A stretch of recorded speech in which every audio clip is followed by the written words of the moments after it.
आप सभी का स्वागत है हमारे यूट्यूब चैनल इलेक्ट्रॉनिक लैब में। आज हम आपको बताएंगे कि फेज। आमतौर पर आप सुनते होंगे कि जब भी बिजली की बात हो रही होगी तो फेज ज़रूर सुनते होंगे। फेज जिसमें आप सिंगल फेज, डबल फेज और थ्री फेज के बारे में ज़रूर सुनते होंगे कि थ्री फेज क्या है। साथ ही साथ आप न्यूट्रल वायर के बारे में भी ज़रूर सुनते हैं कि न्यूट्रल वायर क्या है, अर्थ वायर क्या है। तो सारे चीज़ को इस वीडियो में आप क्लियर करेंगे। साथ ही साथ 220 वोल्ट 440 वोल्ट क्या है वो भी बताएंगे इस वीडियो में। तो सबसे पहले हम लोग फेज जान लेते हैं। तो फेज जानने के लिए क्या करेंगे, एक ग्राफ का सहारा लेते हैं। मान लीजिए एक ग्राफ है, ठीक है। हमारे घर में जो सप्लाई आता है वो 50 हर्ज आता है। आप सुनते होंगे कि 50 हर्ज, देखिए बोर्ड में भी लिखा होगा। तो 50 हर्ज का मतलब क्या है कि हमारे घर में जो सप्लाई आ रही है वो 1 सेकेंड में वो 50 टाइम ऑन ऑफ हो रहा है। मतलब 50 किसी समय वो ऑन हो रहा है, हाई वोल्टेज जा रहा है, फिर लो वोल्टेज जा रहा है, तो 50 बार ऑन ऑफ हो रहा है। तो इसी को हम लोग 50 हर्ज बोलते हैं, ठीक है। यानी एक साइकिल बनाने में कम से कम वो 20 मिली सेकेंड लेता है। तो फेज का मतलब भी ये टाइम होता है। जहाँ भी बिजली पैदा होती है, अभी जैसे इंडस्ट्रियल पर्पज़ के लिए कहीं भी, अभी आमतौर पर तीन फेज ही जनरेट किया जा रहा है, 3 फेज, और तीनों फेज के अंतर में वो रखा जा रहा है। हम जानते हैं कि बिजली जो उत्पन्न हो रही है एक रोटर के सहायता से उत्पन्न हो रही है। और रोटर क्या है, वो घूमता रहता है। और कोई भी चीज़ को घूमने के लिए क्या होता है, 360 डिग्री होता है। मतलब इस तरह 360 डिग्री पूरी होता है। तो जहाँ बिजली पैदा होती है इसी का डिफरेंस क्या होता है, प्रत्येक फेज के बीच 120 डिग्री का डिफरेंस रखा जाता है। मान लीजिए ये रोटर है, ठीक है, और ये घूम रहा है। ये 3 फेज बिजली यही जनरेट करता है। तो जब स्टार्टिंग में घुमा होगा, स्टार्टिंग 0 डिग्री से बढ़ा होगा 120 डिग्री के बीच में, तब क्या हुआ होगा, मान लीजिए ये रेड वाला जो वायर है, रेड फेज का, वो इस तरह उत्पन्न हुआ होगा, ठीक है। और जैसे 120 डिग्री गया होगा, ठीक है, ये टोटल यहाँ के बीच 360 डिग्री है, ठीक है। तो ये आपका 180 डिग्री गया, ठीक है। तो जैसे ये मतलब मान लीजिए जैसे ये 120 डिग्री जाएगा तो दूसरा वोल्टेज यहाँ से जनरेट हो जाएगा जो ये लो वोल्टेज है, ठीक है, इस तरह। और जैसे 120 डिग्री और क्रॉस करेगा तो यहाँ पर ये ब्लू, जो हम लोग बोलते हैं RYB, तो ब्लू जनरेट होता है। तो इसी तरह वोल्टेज का जनरेट होता है, इसी को हम लोग फेज बोलते हैं। और ये फिर अप डाउन चलता रहता है। यानी बिजली उत्पन्न करने का जो प्रक्रिया होता है, जिस टाइमिंग में होता है, उसी को हम लोग फेज बोलते हैं। यानी अगर आर बोल लें तो स्टार्टिंग में जो रोटेशन होगा उसमें आर जनरेट होगा, थोड़ा सा 120 डिग्री घूमने के बाद येलो जनरेट होगा, उसके बाद क्या होगा 120 डिग्री और घूमने के बाद ये ब्लू जनरेट होगा। इसी तरह बिजली का उत्पादन होता है और इसी को हम लोग फेज बोलते हैं। कुल मिला के जो है बिजली उत्पादन करते समय जो टाइमिंग होता है उसी को हम लोग फेज बोलते हैं। और फेज में क्या होता है आपस में, देखिए इस तरह, देखिए अब यहाँ पर देखेंगे आप।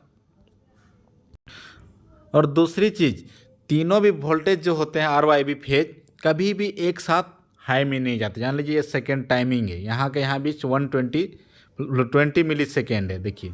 तो 20 मिली सेकेंड में जब ये हाई हो रहा होगा उस टाइम पे, तो येलो वाला डाउन वोल्टेज में होगा, ब्लू वाला डाउन वोल्टेज में होगा। तो कभी भी तीनों वोल्टेज एक साथ हाई में नहीं रहते हैं। तो एक टाइम पर ये हाई होगा, दूसरा टाइम में ये 0 हो जाएगा, उस समय दूसरा हाई होगा। तो इस तरह डिफरेंस चलता रहता है, इसी को हम लोग फेज बोलते हैं। अब देखिए हमारे घरों में जो आती है सिंगल फेज, यानी आप आर ले लें या फिर वाई ले लें या फिर ब्लू ले लें, तीनों में से एक फेज का हम लोग घर में सिंगल फेज के लिए यूज करते हैं। हाँ, इंडस्ट्रियल पर्पज़ के लिए या 3 फेज जहाँ आप लोग यूज कर रहे हैं, मोटर इस तरह का 3 फेज का है, तो तीनों फेज का हम लोग एक एक करके वायर अपने घरों में सप्लाई ले लेते हैं। अब तीनों फेज में कोई भी फेज ले ले तो हमारा वो काम करेगा। अब हम लोग न्यूट्रल और ये जानेंगे कि आखिर होता क्या है।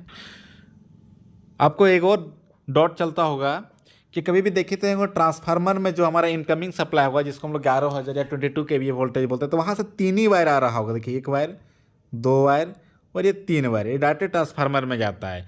लेकिन हमारे घर में तरफ जो पोस्ट आता है वहाँ पर देखिए 4 वायर रहेगा इस तरह, ठीक है ना। तो आखिर होता कैसे है, देखिए वो 3 वायर जो होते हैं वही आर होते हैं, वाई होते हैं और बी होते हैं। तो अंदर में क्या होता है, ट्रांसफार्मर का एक कॉइल लगा होता है। इस तरह का कॉइल मतलब वायर का एक लपेटा रहता है, पूरा राउंड राउंड रहता है, इस तरह का लपेटा रहता है और इस तरह का रहता है, ठीक है। यहाँ पर तीनों वायर आर, वाई और बी ये कनेक्ट कर दिए थे। इनकमिंग सप्लाई आ रहा है, ये कनेक्ट कर दिए जाते हैं, ठीक है। और हमारे घर तरफ जो आउटपुट वायर जा रहा होगा उसको अलग कनेक्शन से कनेक्ट करते हैं। इसको हम लोग बोलते हैं डेल्टा कनेक्शन। तो इनकमिंग सप्लाई को डेल्टा कनेक्शन में कनेक्ट किया जाता है। तो यहाँ पर 3 ही वायर का जो यूज है, लेकिन हमारे घर तरफ जो सप्लाई जा रहा है उसमें देखिए अब 4 वायर मिले। तो 4 वायर होता कैसे है, तीसरी का पैरेलल में म्यूचुअल इंडक्शन कराकर उसको कनेक्ट किया जाता है। तो वहाँ देखिएगा आपको जो ओ कनेक्शन रहता है इस तरह रहेगा, ठीक है, यानी अलग अलग कॉइल एक जगह बीच में मिला रहेगा। तो यानी आर इससे निकल रहा है, वाई इससे निकल रहा है और बी इससे निकला। 3 वायर तो इस तरह निकले, लेकिन जो सेंटर से निकलता है इसी को न्यूट्रल बोलते हैं, ठीक है, न्यूट्रल। तो जो ट्रांसफार्मर का जो हम लोग आउटसाइड होता है, जो हमारे घर तरफ सप्लाई जा रही होगी, तो वहाँ कनेक्शन स्टार कनेक्शन कर दिया जाता है, स्टार कनेक्शन। और स्टार कनेक्शन में देखिए जहाँ तीनों कॉइल का जो कनेक्शन बीच का होता है उसको कनेक्ट करें, जहाँ से वो न्यूट्रल वायर निकलता है। तो ये दोनों के बीच हम लोग जब भी वोल्टेज अपना घर में सिंगल फेज लेते हैं तो एक न्यूट्रल ले लेते हैं और एक आर ले लेते हैं। तो यहाँ पर आपको 220 वोल्ट मिलेगा। या फिर आप ब्लू ले लिए या न्यूट्रल ले लिए तो यहाँ पर भी आपको 220 वोल्ट मिलेगा। या फिर आप ले लेते हैं न्यूट्रल और वाई, तो यहाँ पर भी आपको 220 वोल्ट मिलेगा। ये हो गया आपका सिंगल फेज का कनेक्शन।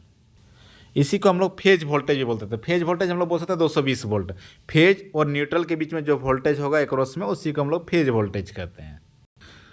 तो अभी हम देखें कि न्यूट्रल और आर के बीच जो मतलब फेज के बीच 220 वोल्ट था, ठीक है। लेकिन क्या होगा जब हम लोग इससे और एक मान लीजिए डायरेक्टली आर और वाई से कनेक्शन ले ले बीच में, तो कितना वोल्टेज होना चाहिए, तो यहाँ तो 440 वोल्ट होना चाहिए, ठीक है। इसी को लाइन वोल्टेज बोलते हैं, लेकिन यहाँ 440 वोल्ट नहीं होता है। कितना होता है, 220 वोल्ट गुना √3, यानी 181 या कुछ समथिंग ऐसे वोल्ट, सॉरी 381 या कुछ समथिंग वोल्टेज होगा ऐसे गुना करने पर, वही एक्चुअल वोल्टेज होता है। तो जब भी आप क्या बोलते हैं फेज लाइन वोल्टेज चेक करते हैं फेज टू फेज वोल्टेज, तो 381 से प्लस आ गया, कुछ थोड़ा मोड़ा डिफरेंस रहेगा।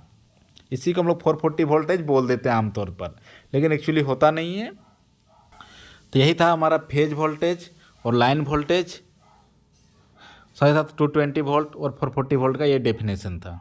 अगर वीडियो आपको यूजफुल लगा होगा तो लाइक ज़रूर कर दें। साथ ही साथ इस चैनल पर अगर नहीं है तो सब्सक्राइब जरूर कर लें।